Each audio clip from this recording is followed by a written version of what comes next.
I'm not as worried. I don't feel anything in his belly, but if we're going to be as sure as possible about moving forward, so if there is something in his lungs, that'll kind of stop us in our tracks there. We're either questionable about it or they don't think that's what's going on. We could still think about doing an abdominal ultrasound. Okay. An abdominal ultrasound is kind of like the x-rays, but it's an ultrasound. It looks at all the organs in the belly. Okay. Primarily liver, spleen, intestinal tract, lymph nodes, stuff like that. To check and see if it's spread any of those Exactly. places. That would be pretty distant, but it's possible. Okay. So that's something we can think about. We could, if we're pushing towards doing a surgery consult or something, we could do it at that time. If we find something in the lungs and we want to do a biopsy, we could do it at that time. Okay. So if we find something in the lungs, then we're going to be faced with, well, should we think about doing some form of chemo? But like we talked about before, I probably need some more information about what this is. So that's when we would really think about doing a biopsy. Okay. One thing I can do, we were talking about the skin and all that kind of stuff. Yeah. If I take the sample from up along the top here, I'm not going to be as worried. I wouldn't want to take it through this part that's getting hairless and really thin. I could take it from up here, though, and hopefully avoid some of those complications. Okay.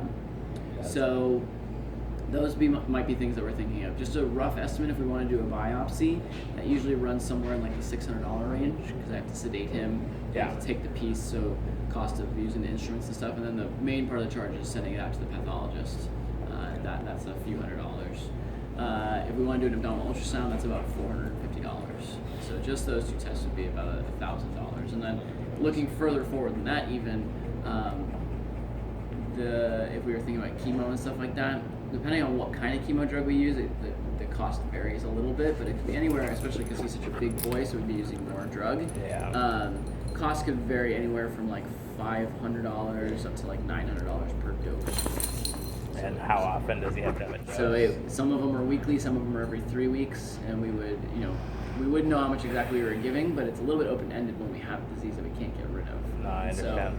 So it all put together, it becomes a pretty expensive venture, and so we have to put all these factors together. We have to put medical information about what it is and how we can treat it, and what we think about the potential for getting some time out of that treatment is. Yeah. We have to think about logistics and the cost of it, And then we the have to health think for him. Yeah, and then the last part is just what you guys think about treating him, how much you want to do, how aggressive you want to be, and everybody's different. Some people want to do more, some people want to do less, some people are forced to do less, unfortunately, and so we just have to try and weigh all those options and think about what we want to do. So, without obviously knowing what kind of cancer it is, I know it'd probably hard for you to answer this question, but if we don't do treatment, right? So what happens? I always try and give people that perspective because it's good to compare against that, right? Because anything else is going to be compared against, well, what if we don't do anything? Well, if we don't do anything, it's going to keep growing. This is going to keep growing, and it probably will start to spread beyond that.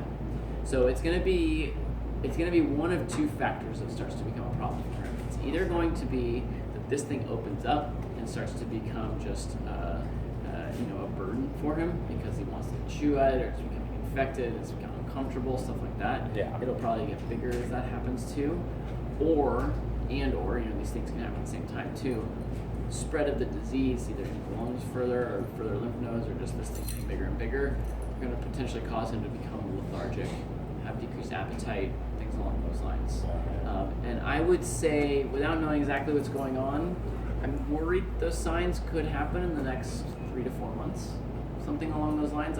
That may be a little bit fast, that might be an underestimate, but with how fast it seems like things have ramped up recently, that is something that can happen, is that cancers increase the speed with which they're growing, and then as they get bigger, there's more cells dividing, and so they grow faster because of that too. So things can start to go downhill quickly. And like I was saying, maybe he's at a point right now where this isn't bothering him too much, but then when he gets to that point, things could again go downhill quickly. Where I he stops understand. eating and all that kind of stuff. How long will it take to know about the lung? The lung stuff, I should have that back.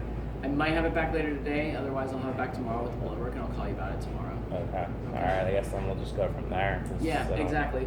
Think over things a little bit. Once I get that information, I'll let you know what we're thinking about that. And then, would the next step, if that's not a problem, be to schedule a searchable? Right. Yeah. If for some reason they don't think it is, which I'm going to be hard pressed because there's a pretty obvious little nodule, unless they think it's on the outside, which I could feel a little mass kind of under the skin on his side over here. Yeah, he does have one there. But that's not on the. It's not on the side that I'm seeing the thing on the X-ray. So unless the radiologist can explain it away somehow, I think that we're dealing with something in the lung. Unfortunately, like I said, I just want them to weigh in to confirm it for me. Okay. Okay. All right. I'm sorry about the less than ideal scenario, but